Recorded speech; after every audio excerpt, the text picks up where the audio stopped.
All right, so I'm gonna start it now. So it should pop up in maybe 10, 15 seconds.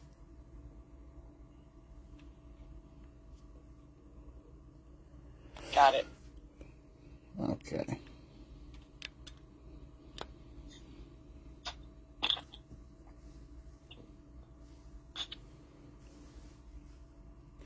All right, we are back. Sorry for the delay. We have to revamp this and bring us back so that we can get everything in order. This is episode 5 of the Activist and Advocacy podcast. We are here with State Rep Sylvia Ortiz Velez and, of course, Senator Taylor to discuss a huge issue which has come up with the county. I know we just saw this for those of y'all who've been tuning in with Ryan Clancy and Saquana Taylor on some of the stuff. A lot of stuff been focused on the budgeting, but we need to talk about this whole redistricting thing that we are starting to see. And we have the senator and the state rep here to kind of inform us about what's going on and why this is important for you to know and what the impact is or could be. So I'll get a floor to you two to introduce yourselves, and then we can get into it. Well, I'm Senator Taylor. I represent the 4th Senate District. And this is my second time seeing redistricting happen, but my first time being hugely engaged. I learned how to draw maps for redistricting, and I learned from my colleague and friend and county Supervisor Representative Sylvia Ortiz Velez. And so I'll let you introduce yourself. Hi, everyone. My name is Supervisor Representative Ortiz Velez, and I was born and raised in the South Side. I represent the 8th and the 12th District of the county. And recently, I am also the Vice Chair of the Judiciary Committee at Milwaukee County. And we spent the last 2 months creating the most equitable maps that our county has ever seen for representation. I'm very proud of that. We are the only minority majority county in the state. And there's a lot of unique things about Milwaukee that make Milwaukee very interesting, important. And when it comes to the Voting Rights Act, there are a lot of issues that are important to the totality of our circumstances. And so I just wanted to mention that before we get into the discussion of what's going on now at the state.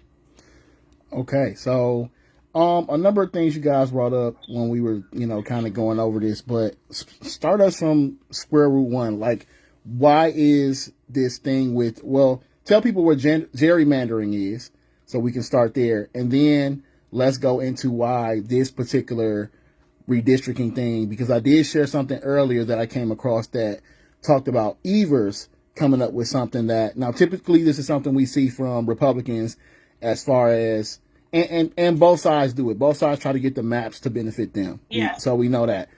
But when it comes to gerrymandering and when it comes to trying to carve these districts to where it's impossible, so to speak, for the other side to get a person in, that's where the problems come in. So take us to, what gerrymandering is and the history of that, and then where are we today and why is this, a dire thing that we need to know about? Well, I'm going to actually pivot, Sylvia, to you, because what I'd like you to do is tell people what gerrymandering is, right? What redistricting is, and then what happened at the county, even before we hop into then talking about what's happening at the state level, because I think the historic maps that were done at the county level should really be talked about. So, there are certain factors that have to be met under a case called Thornburg versus Gingles. And when those factors are met, minority majority districts must be drawn. That's what the law says. And that's guaranteed under the Constitution. And in Milwaukee County in particular, what happened in 2011 is we had a district that was 60% Latino, so it looked good on paper. But in reality, the people that were actually voting and having the power to vote, that was a different story. Being able to elect candidates of your choice is what basically self-determination is, and being able to have an equal voice. That's why it's guaranteed under the 14th and 15th Amendment. Really, the Voting Rights Act is an extension of that. So what I'll say is what happened in Milwaukee County in District 4 in 2020 was that we had 26 wards. 7 of those wards were east in Bayview, and they had a very high turnout. And that's actually a phenomenon seen all throughout Milwaukee County along that eastern corridor. So basically those 7 wards amounted to 57 of the total vote. In that election, it was Ryan Clancy and Andrea Rodriguez, a Latina and a white candidate in a Latino majority district, 60%. The Latino candidate won all 19 Latino wards. So that proves that we vote as a polarized bloc. One of the elements meant. One of the things that they look for as if it is an issue in the totality of the circumstances. Correct. So what happened is basically it proves that we were not able to elect the candidate of our choice because of the voting behavior of Bayview. The candidate won by only 48 votes, the white candidate. So that's what a Voting Rights Act dilution claim can look like, but you can do it in several different ways.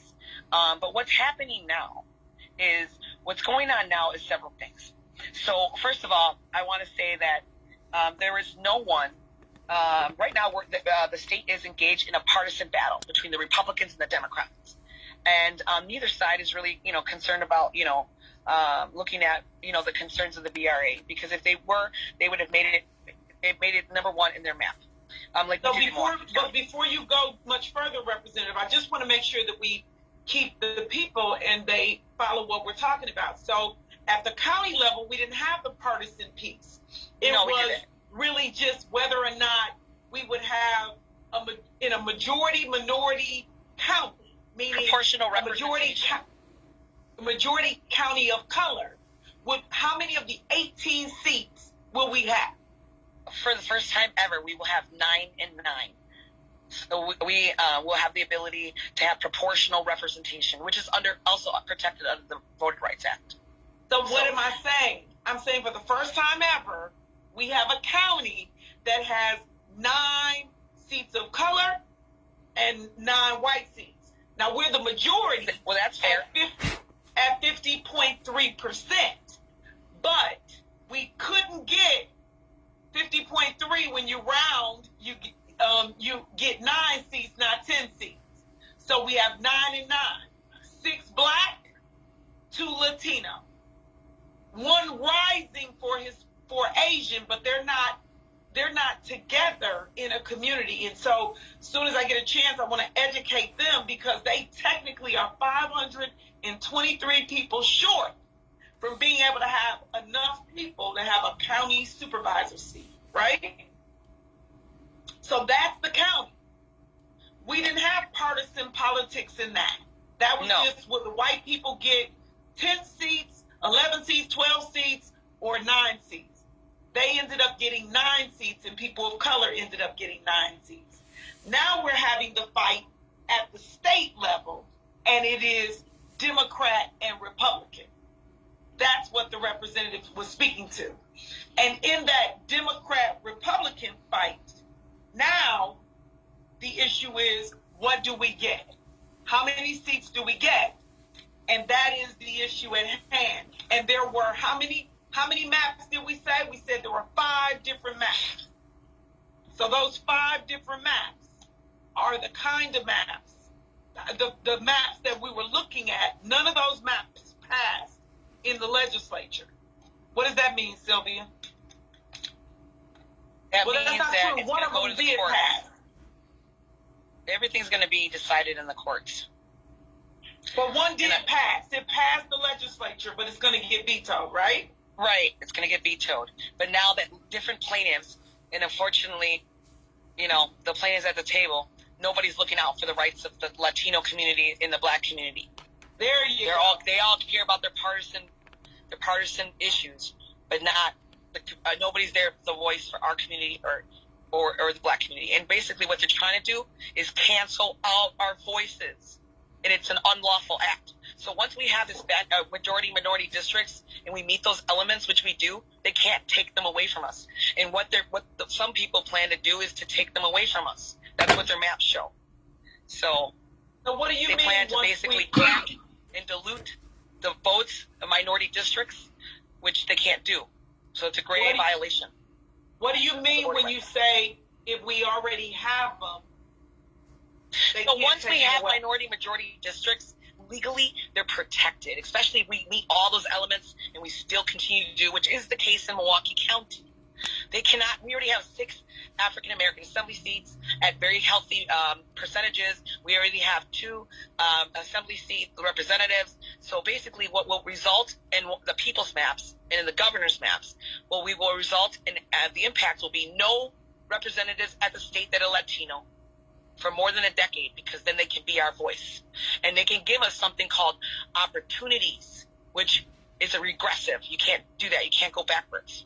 So let me break that down. By them doing that, what they're really doing is cracking and diluting.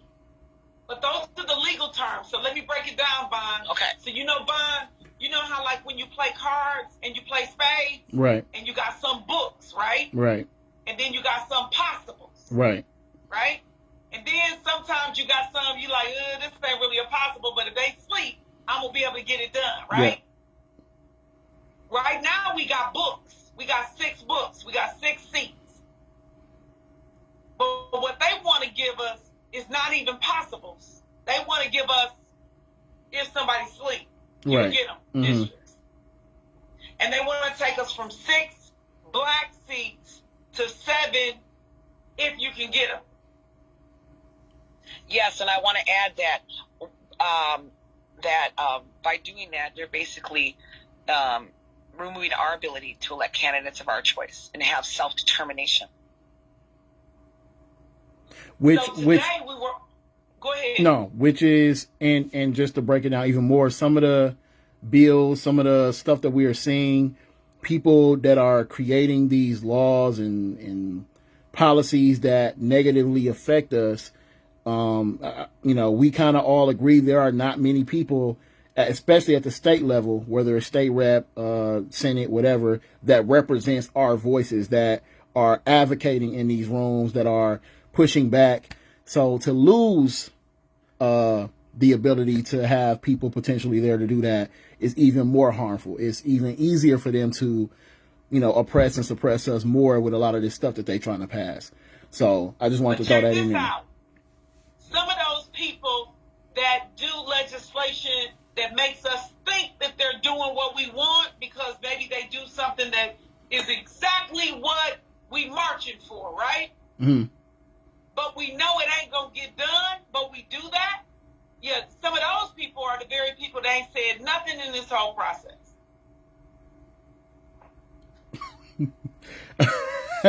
Well, we see 2 people on here, and I want to also shout out State Rep Lakeisha Myers. For she's one of those ones too, that are going to bat for us, that are advocating in these rooms, whether we see them or not. We can, expect that we have somebody in the room that's going to give some pushback or that's going to represent us to the best of their ability. So I'm always a person that tries to build those relationships and let people know, okay, these are the people that you have. These are the people we need to protect. These are the people that we can look to.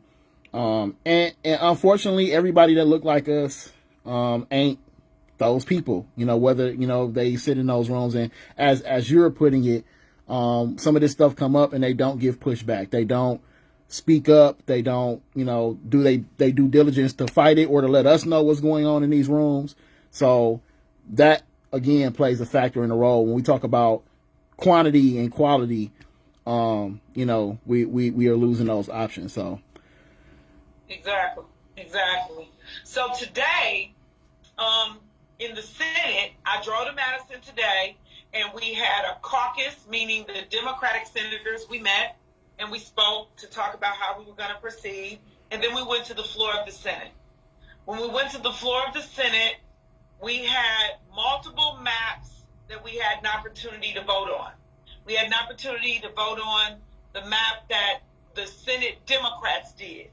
In the map that the Senate Democrats did, it was called B3. In the B3 map,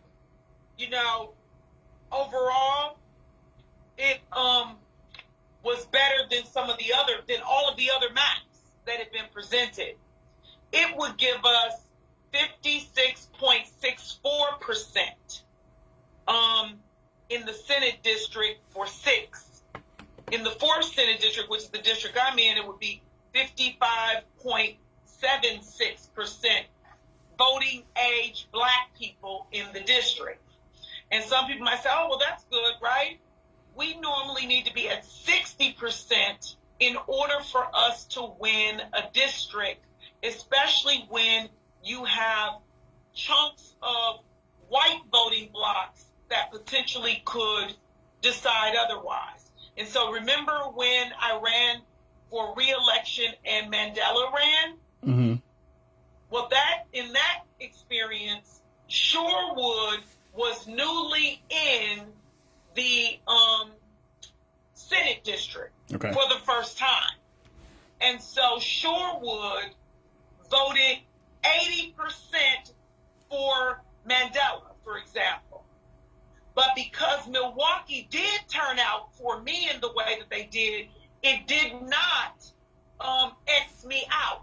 Right. But we could not get an assembly seat when Millie Colby ran because Shorewood canceled out what the city did for Millie Colby. Right.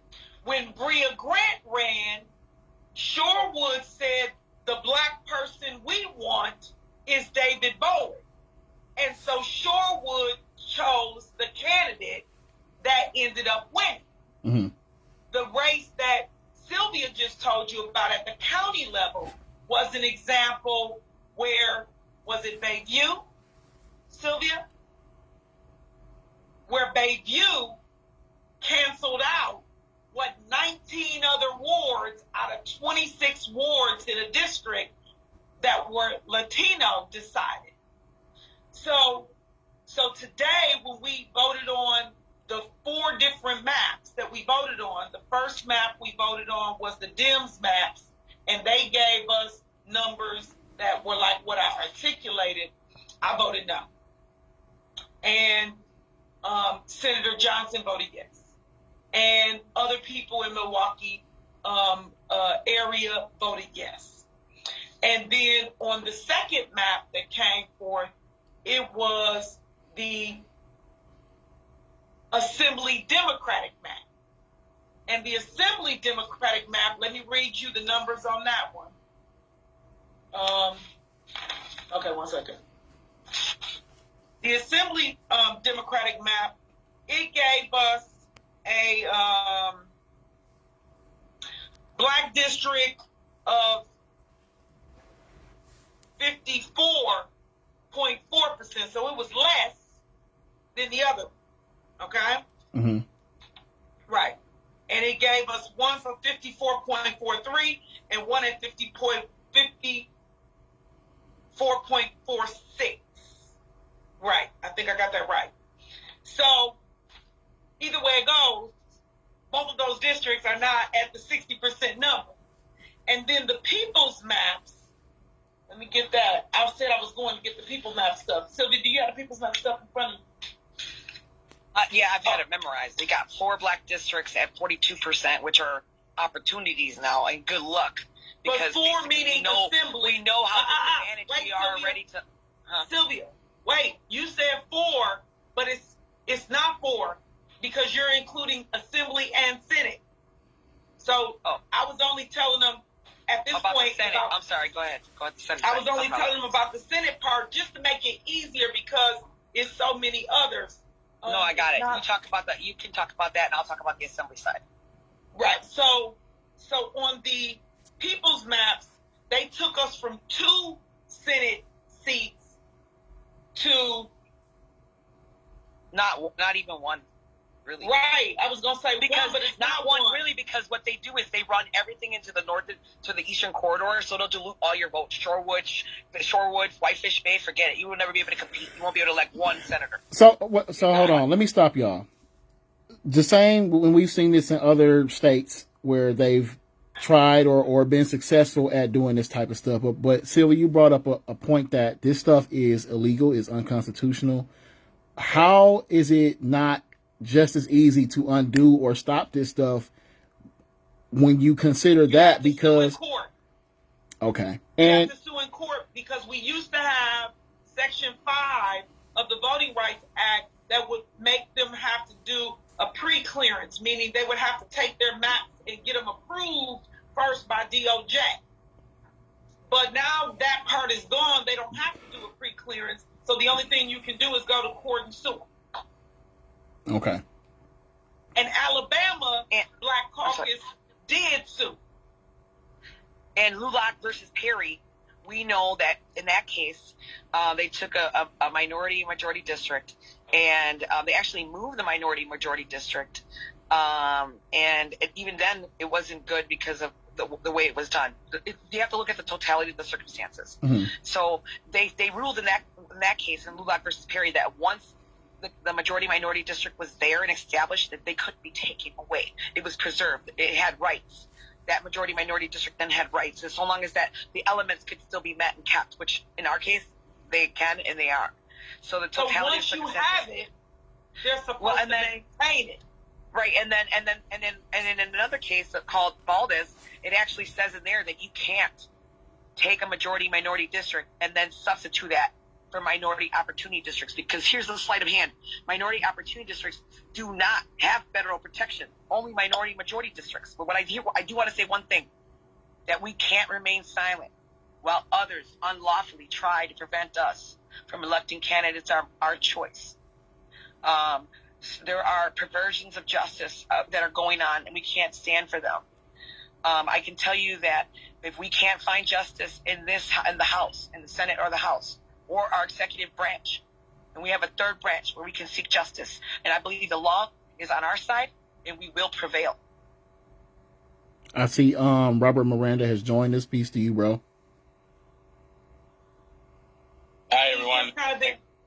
He's just kind of been thrown in because I texted him the link. We're talking redistricting, Robert.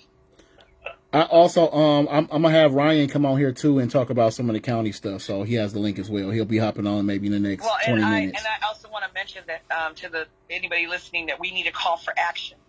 Right. In Madison, 9:00 Thursday, march on the Capitol. Okay. So you're calling for people to come up to Madison on this issue. Now, because I want to hear. We're going to be on the floor in Madison on Thursday, voting on these things, and I want the voices of our community heard. Okay. So I already went to the Senate today, and based on what happened in the Senate today, the representative feels very strongly and began to put stuff out on Facebook. So I wanted to make sure that I was a part of sharing and making sure that people have the information. And I know it's a lot. It is.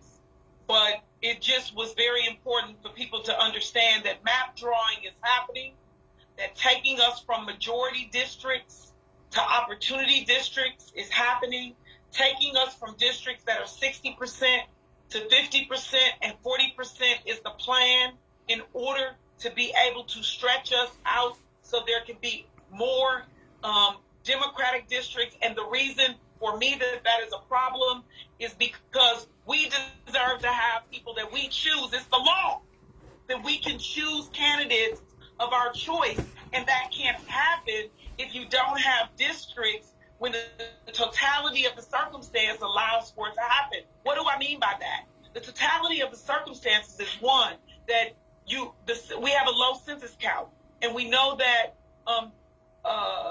Hispanic and Black people do not vote as much as whites. So you can't have districts where you think the same number of Black and whites are going to be treated the same. It's not, because we don't vote the same as they do. So you have to compensate for that. In addition to that, mass incarceration. a lot of people on probation, parole, or extended supervision. So they might be voting age population, but they can't vote because of mass incarceration. That's true in the black and the brown community. In addition, in the brown community, you can't just say voting age population because some people aren't citizens.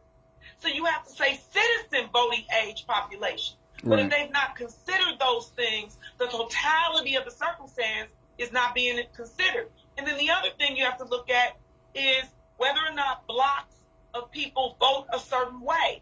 In the hyper-segregated community that we're in, you have to consider the hyper-segregation and how people vote. And although no fault of Ryan Clancy's, but Ryan was in a district where there was a white voting bloc that could out-silence the Hispanic voting bloc that voted for a candidate of their choice. In opportunity districts, you'll have more of that on steroids. That's the best way I can explain it. Sylvia? Yeah, what I want to add is that we know that we have traditionally in Milwaukee County and Wisconsin experienced racial and discriminatory practices, and I believe there are clear intents to violate the Voting Rights Act afforded to all Americans, one man, one vote, maps that cancel out the voices and crack and dilute our vote are immoral and they're wrong. You can't prioritize partisanship over the constitutional guarantees, our constitutional guarantees. And so I know that I would like to, I know that there should be an analysis done on all the maps presented because other specific unique totalities of circumstances, especially for again, for the Black and the Latino community, especially in Milwaukee County because of voting behavior, but for the Latino community, not only that, we have the lowest turnout anywhere in the state. So any slight dilution could really make it a big effect. And so you got to be able to have that effective voice because, again, it's protected under the Voting Rights Act and the 14th and 15th Amendment of the U.S. Constitution. So, Supervisor, Representative, what's your district number again? Number 12 at the county and number 8 at the state. So at the state is number 8. I'm going to give you an example. So they gave in the Republican map, they did her district at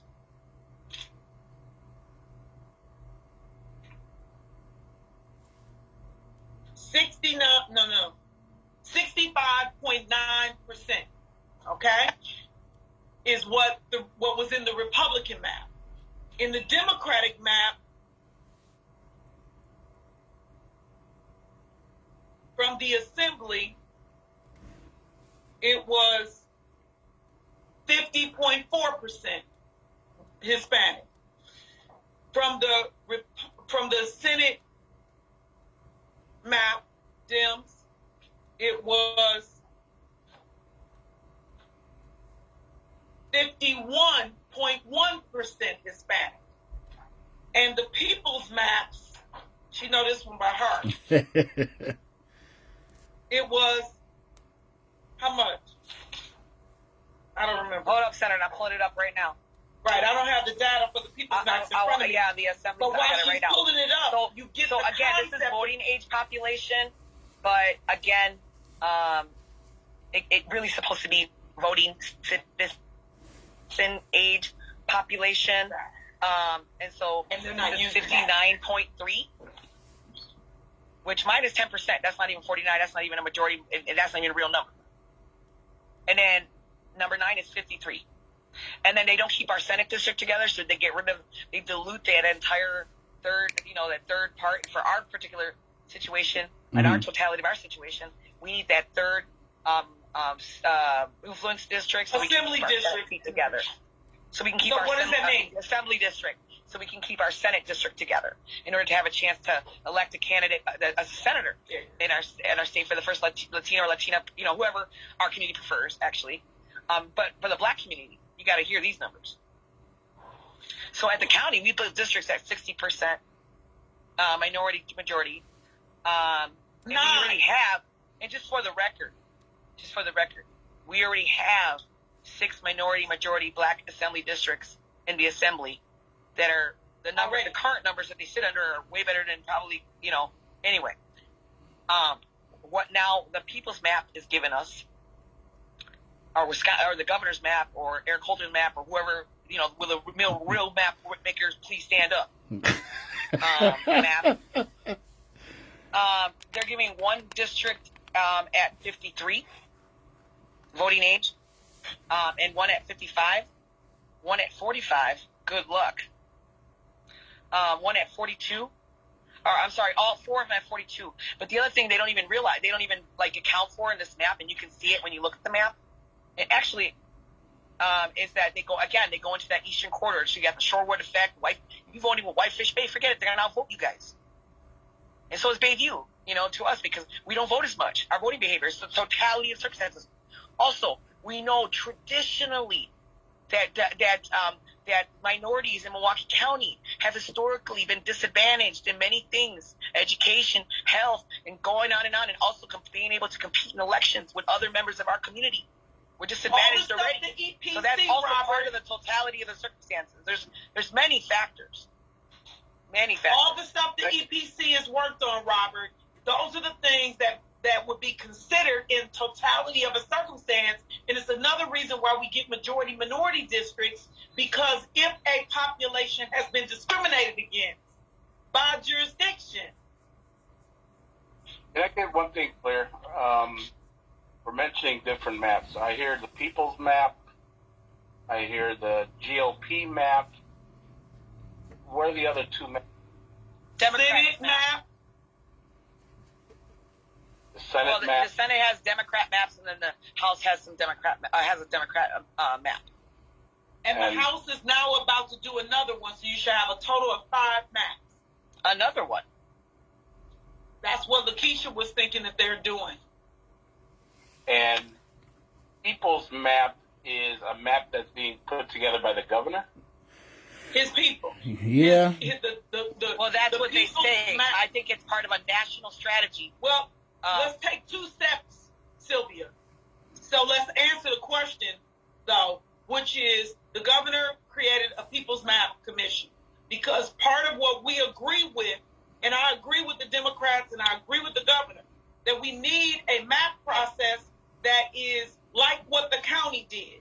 Exactly. Nonpartisan, that is not just electeds going and doing some maps in the back room, in the basement, in the lawyer's office, whatever. A transparent process. However, that People's Map Commission, when they got done, what they created, the result was kind of jacked up. And they didn't have good staff that was working with them, in my opinion, like the Sewer PAC. The Sewer PAC was very informed about the Voter Rights Act. They were very informed about processes. So the People's Map is the governor's map. It's the map that he said he's standing on, he's suing on, he's asking the legislature to vote on. Now, I said before you got in, I didn't vote for that map. I voted no on all 4 of the maps that came before me today, because all of them violated the Voter Rights Act, and many of them violated, at least half of them violated the partisanship, or at least one of them violated partisanship or being competitive fairly. So like the Republican map, they only gave 11 of 33 seats to the Democrats. We got 12 now. So they took us to 11. We ain't never had 12 since I've been elected until most recently. So they are unfair in what they put forth, meaning the Republicans. Totally. Their maps are not fair to Democrats and not fair to blacks. But what they have problems in their maps with violations of the Voting Rights Act. Some serious ones too. I'm not I'm sorry. What I'm not understanding is, why is there not something in place that would keep somebody from voting on something that is a violation? Like, why is there nothing for that will prevent them from even being able to do that? That's the Voter Rights Act. And because it was gutted under the Trump administration federally, then we don't have the pre-clearance requirement that when you have a plan that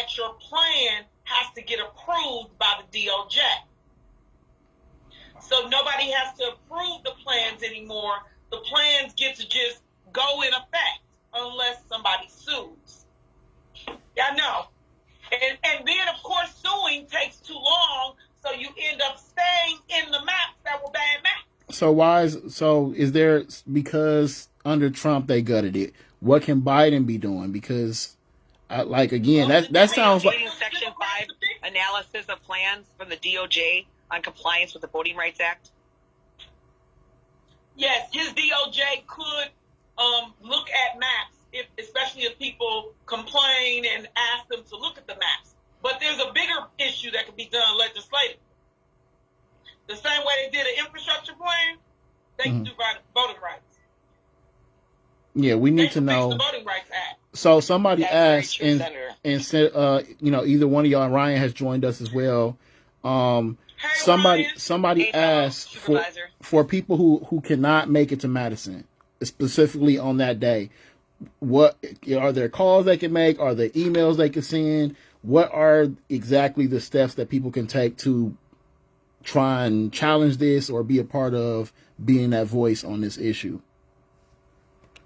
Well, I want to say two things for that, and then Sylvia, I'll leave it, to you.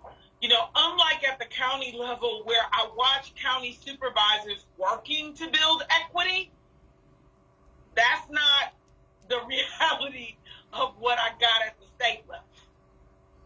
So what you can do is contact your legislators to ask them where are they on the 4 or 5 maps, right, that exist. And ask them if they believe or support majority minority districts, or are they supporting opportunity districts. And I'm going to break that down like the card game. It's the easiest way to me. If you play spades, are they willing to say, make sure that you got books, or are they telling you to work with not possibles, but a hope and a prayer that somebody messed up and you can get a book kind of hand? That's the difference. I'm saying we need a hand that's got six assembly districts that are black, 2 that are Hispanic, and we are supposed to have 3 Senate districts, 2 black and 1 that it may not be a majority at where it should be, but it should be a majority number of people in the district are Hispanic. That's fundamentally the difference, because everyone doesn't believe that. Some people believe that we don't have to have our own representation. We don't have to pick candidates of our own choice as communities. I'm sorry, Representative, go ahead. And I would just like to add to that, if you call your representatives, that would be great. And ask them if they believe in equity for everyone, that we're all equals in our state, and that we shouldn't sacrifice, equality for some so that some can have equality, but not all of us have equality. We are all equals, like in our body, Brian, we're all equals, and our state deserves to also all be equals in our state. All the people of the state also deserve the same, to be equals. And I only ask for equality for everyone. And I would also ask those representatives if they believe that, that we can be a voice, and that if they believe that it's okay to consider breaking the law to get equity for yourself but not for others, if that's okay with you, because it's not even legal to do. But it shouldn't even be okay, because it isn't. So if you can call your state representatives and talk to your state representatives, your county anybody you can talk to, because this affects everyone. When we're not being able to have our voices heard at the table. And there's plenty of case law. Like I said, I believe that I know there is lots of case law that says that there's a lot of problematic things that are going on. And there's a lot of case law that I know that we will prevail if we cannot get justice, and from the executive branch or the judiciary branch, that we will prevail because the law is on our side, and what is happening is wrong. not just by law, but morally. Thank you. Senator, you said you had a vote today in the Senate.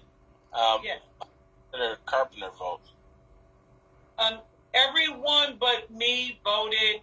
I voted against all of the maps, and everyone voted, meaning all the Democrats voted against the Republican map. And then all of the Democrats voted for all of the other three maps that deny black and brown seats. So yeah, I mean, to answer your question, let me just say that Voss said it himself. He voted for the maps. I'm sorry. Let me just say this, that when Voss said it himself on public record, he did not consider the BRA or people of color when doing the map. So check violation number one. Yeah, that you have to consider that. That's part of redistricting plans. But that's that all that sound like I don't see color. All lives matter. I'm sorry, Bob. One thing, but Sylvia, Robert was asking specifically about Senator votes. Oh, I'm just sorry. For clarity. Okay, apologize. I'm a little tired, guys. Sorry. No, that's. What did you say? I just said that sounded a little bit to me like I don't see color type thing. But again, people are different for a reason. It's you're supposed to see people's differences and you're supposed to respect them, not see them. That's a little. I'm gonna say this. Many of my colleagues' position is we need more Democratic seats. That's it. In order to be able to get in the majority. And when we're in the majority, we can do so much more. And I've had the privilege of being in the majority twice. Okay? And I understand what they're saying when they say that. But I'm not willing to do that at the sacrifice of black and brown representation. Right. That's where we differ.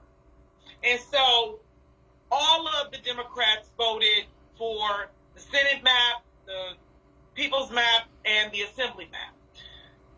But the part that is troubling for me is whether or not black and brown people are standing up to say that we need to have representation.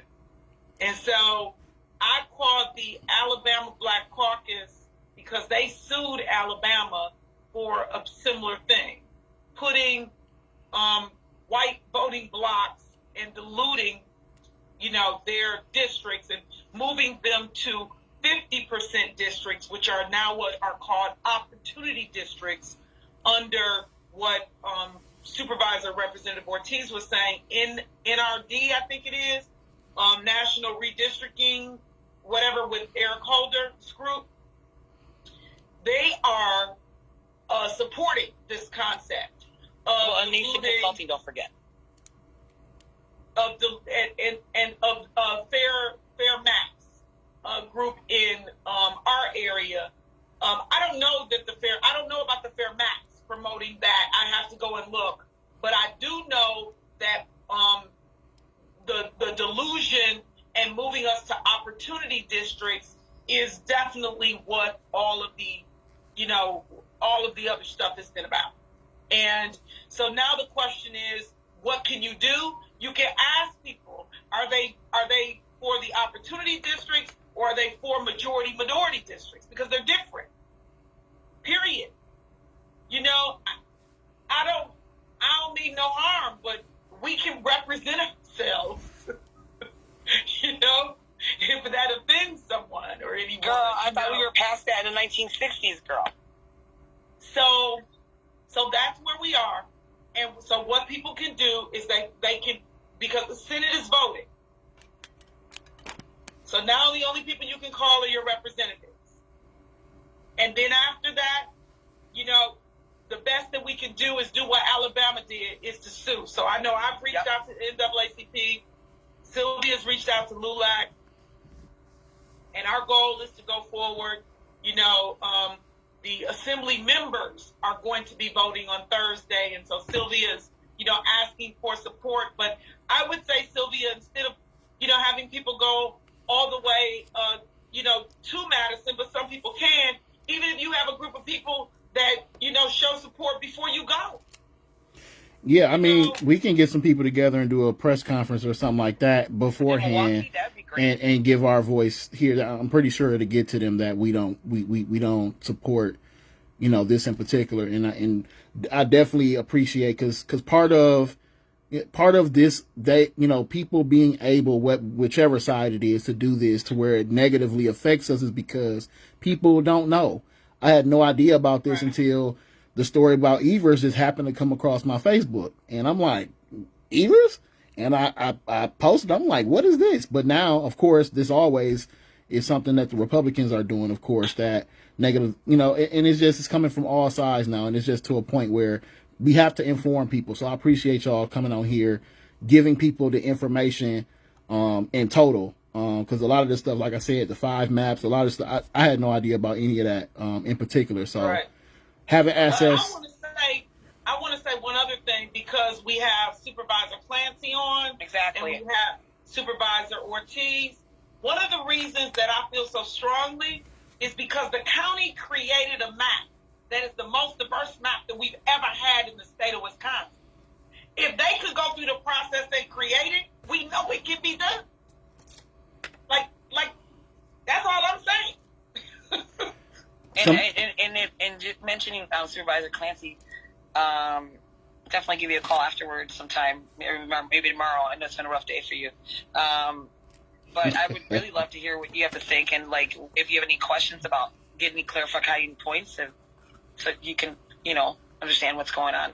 That would be great. Appreciate that. We missed you today in a budget deliberations, Supervisor Representative. We had some close votes, but I appreciate that you're doing important work at the state level too. Oh my goodness, we've been consumed with redistricting. So, yeah, you guys. We were in caucus at 10. It's been a rough. I was hoping to get a couple days off after the county redistricting, and it didn't happen. Yeah, they had caucus. The assembly had caucus while I was on the floor. So it's been crazy. Ryan, people. Oh, I'm sorry. Go ahead. Let me summarize something real quick so I got my notes here right. So currently, the Senate has already voted. All the Senate Democrats voted for all the maps that the Democratic establishment put together and voted against the GOP map. There is still a possible 5th map that might be introduced. Correct. Currently, there is going to be a vote in the Assembly coming up on Thursday. Correct. And they're going to be voting on the same maps that the Senate voted on. Don't know the answer to that. Okay.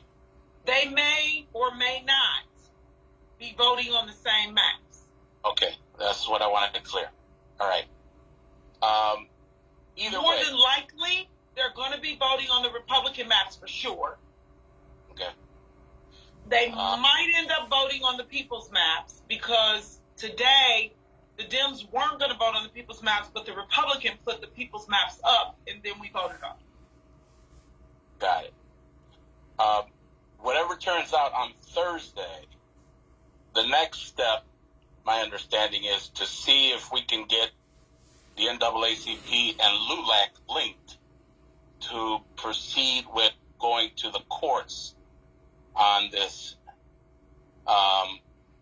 And Vaughn, I don't know if you're going to do that in regards to a press conference in Milwaukee. We can. Say that again? We absolutely can. Okay, very good. That would be great. So then Vaughn and his network of folks will be putting together a press conference to bring this more to light in the public. But from what I gather, the real fight is going to be in the courts, and if the NAACP and LULAC can come together to do this, that's where the possibility of victory might come in. And that's why. Well, that's what. Hold on. There's That's another piece to that. Okay. We have to be able to be enjoined in the case, and the court may have said that they weren't going to allow anyone else to enjoin in the case. So I'm still checking on that piece to see if we will be able to enjoin in the case. But there's a federal and a state court case going on. There's two cases. Exactly.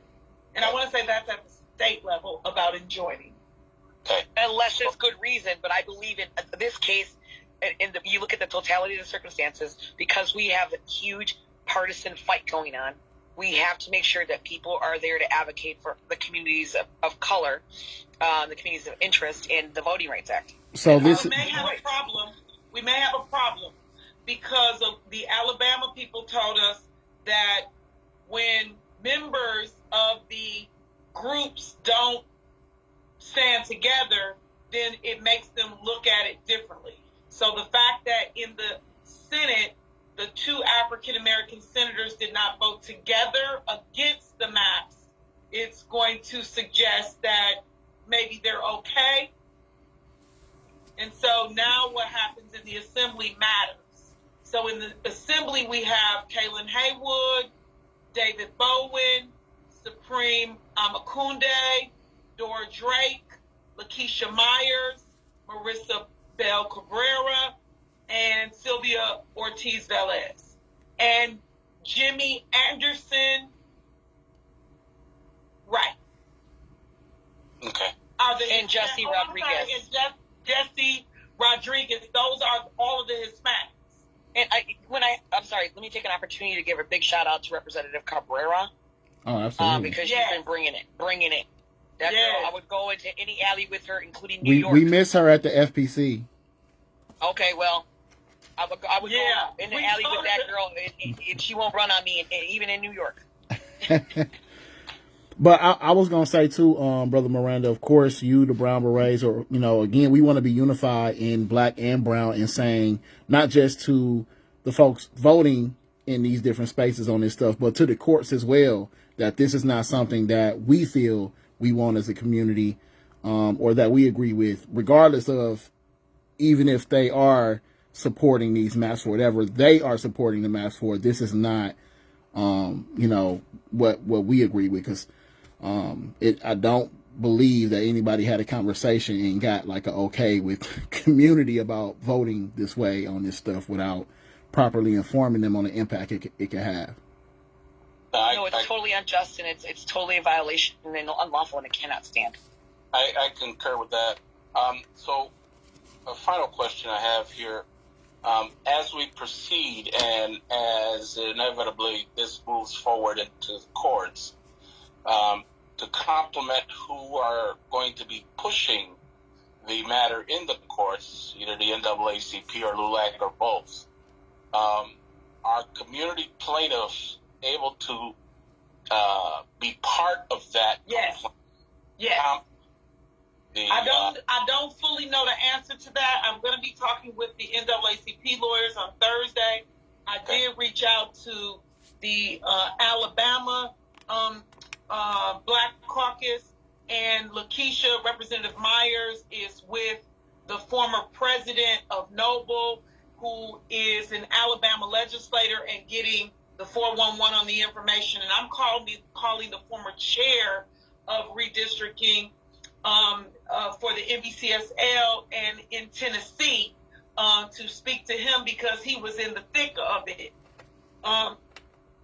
with what happened before. This is really trying to figure out how to stretch to get the most Democratic seats that we can.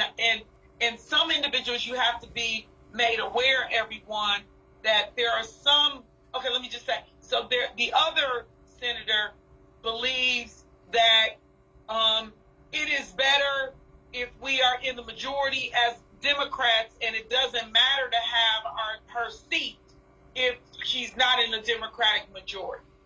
And can I just say something right here? That's the very problematic thing about all this, is that in essence what you're doing is canceling out the voices, which is the Voting Rights Act violation. So by saying we're going to have Democratic partisan advantage, or any advantage of any partisanship, and cancel out their voices to get there, that in itself is illegal. It's a violation in itself, and you can't replace majority districts with opportunity districts once we've had them. it's regressive. You're going backwards. And so there's so many problems with these issues. I want to point out to people who are listening to this that this is, again, not just a call out or not to what the Republicans are doing, but this is an internal call out even to internally to the other Democrats that, you know, this is not for the bigger picture as far as the people are concerned. Not, you know, good pattern of practice to make these decisions this way. And I definitely want to get Ryan. Somebody asked a while back what Ryan's thoughts are. And I know Ryan got some other stuff to add too, so we want to get him in. He just been sitting there for a second. So Ryan, where'd he go? You still here? Oh, I'm still here. Yeah. Okay. No, you want my opinion on the state redistricting? Well, even at what happened with the county. And I'd love to get. I have all sorts of opinions on that. I'm not going to wade into the state. That seems like a terrible idea tonight after a long day. But yeah, we can talk about the county budget for sure. Go ahead. Floor is yours for. So you want the? I'm going to start with the bad news, right? So the bad news was that boy, we'd worked for months and months with community organizations to put together a package of ultimately 25 amendments to the county budget, the $1.3 billion county budget.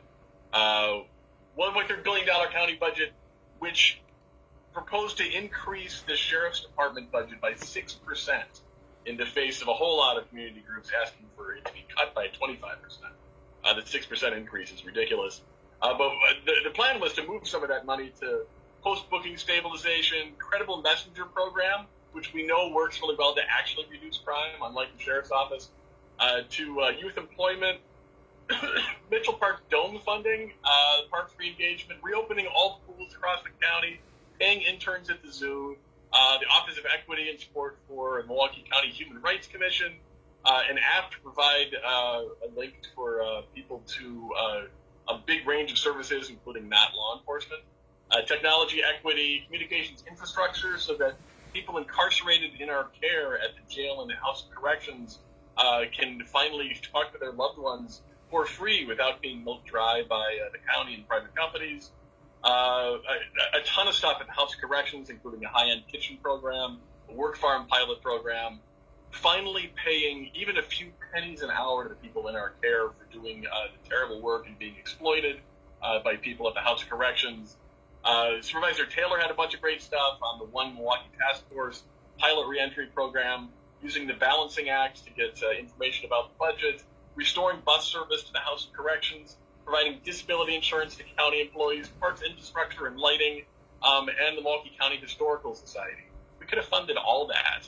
But all those things failed today. That's the bad news, right? The good news is that we did have some wins. In fact, we took $2.4 million away from the sheriff's office in their capital budget. We got rid of the $700,000 surveillance array on the lakefront that literally nobody was asking for. That would have had sheriffs sitting in an office watching people on the beach, just going about their day, watching primarily, I should say, black and brown folks, especially young people, at the beach, not even accused of doing anything wrong. And we got rid of a sheriff's department, a training academy parking lot. Yeah, the we used that resurfacing. money instead to build a parking lot, a lot of infrastructure, and a lot of good things. So it wasn't the $18 million they wanted to take away from the sheriff's department and put it to human needs, but I'll take $2.4 million as a bit. Okay. Ryan, one question. Am I wrong in assuming that was there an amendment or was there something that would fund a youth worker program for the summer? Yes, there absolutely was, and most of my colleagues voted against that. It died today, and it was profoundly disappointing. We had so many ideas that would have actually made Milwaukee County a better place to live and demonstrably safer, right? We know that spending money on the sheriff's department doesn't keep us safe. That's not their job. They respond to crime. They don't prevent it. The idea that we're not putting money into things like the Credible Messenger program or the youth jobs program. Supervisor Taylor had a ton of really good initiatives. All of them died, with the exception of one intern at the Milwaukee County Human Rights Commission. We had the opportunity to do a lot of good today. We did some good things. but it wasn't enough. Ultimately, we still have a 6% increase to the sheriff's operating budget, and that's in the face of Black and Lit and MASH and African American Roundtable and just so many organizations and individuals specifically and explicitly calling for divestment from law enforcement. It was shameful today. Because this one kills me, right? We had one thing that the Finance Committee did recommend for approval. One change to the budget would have funded a registered nurse that would go around with our homeless outreach teams who do phenomenal work. And what that person would have done would be to provide real support to people who are struggling with opiate addiction and are homeless. 9 of my colleagues voted against that today. They voted against the recommendation from Finance to put that in the budget, just because it would have taken several dollars away from our wholly unaccountable sheriff. And it's those votes that really tear me up. Those are the ones that keep me sleep at night. Yeah. Because that position would have saved lives. One other question. I'm not really too sure of the voting block at the county. You say those 9 voted. Are those the 9 that continuously vote against those kinds of funding initiatives? Yeah, no, it's a good question. There's a handful of people who will never vote a single dollar away from the sheriff's department and towards actual communities, and it's incredibly frustrating. So, it would have been easy to bundle, 20 of those amendments together and have to read it all at once, but I want everybody on the record. Right? The next time we have an opiate overdose in Milwaukee County, I want that record of everybody who voted against that decision. The next time we have an explosion of crime, the next time somebody who's on the waiting list of the Credible Messaging Program, falls into harm's way, I want those records, those voting records recorded and in public. And it was grueling today.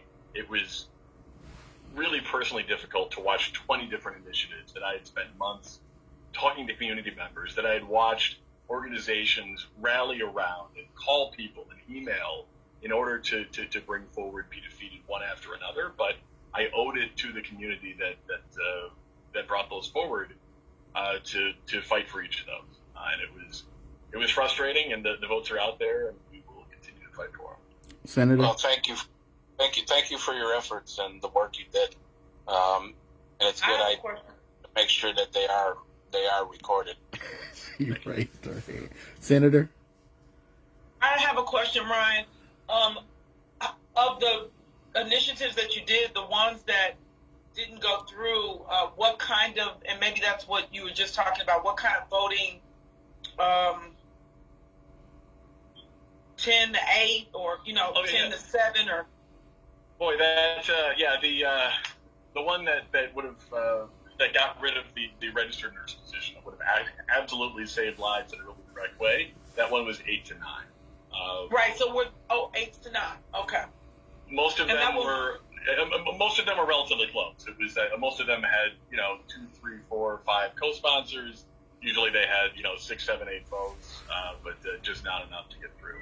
Much better, honestly, than last year. Last year we moved $0 from the sheriff's budget, capital or otherwise, into human needs, and on many of those votes I was standing alone.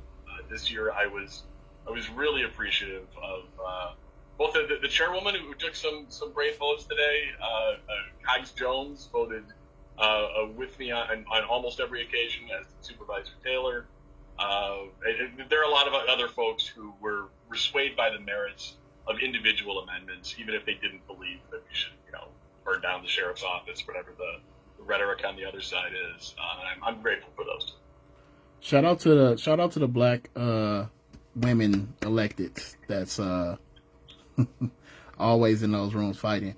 Well, it's good to have them at the table, because at the state we won't have any. Yeah. And with the maps that we got, none. Black and brown. I mean, I'm sorry about that. Black and brown I want to say will be completely eliminated under certain proposals made by certain people in our state right now. It's 4 girls of color that I appreciate a lot up in that building right now.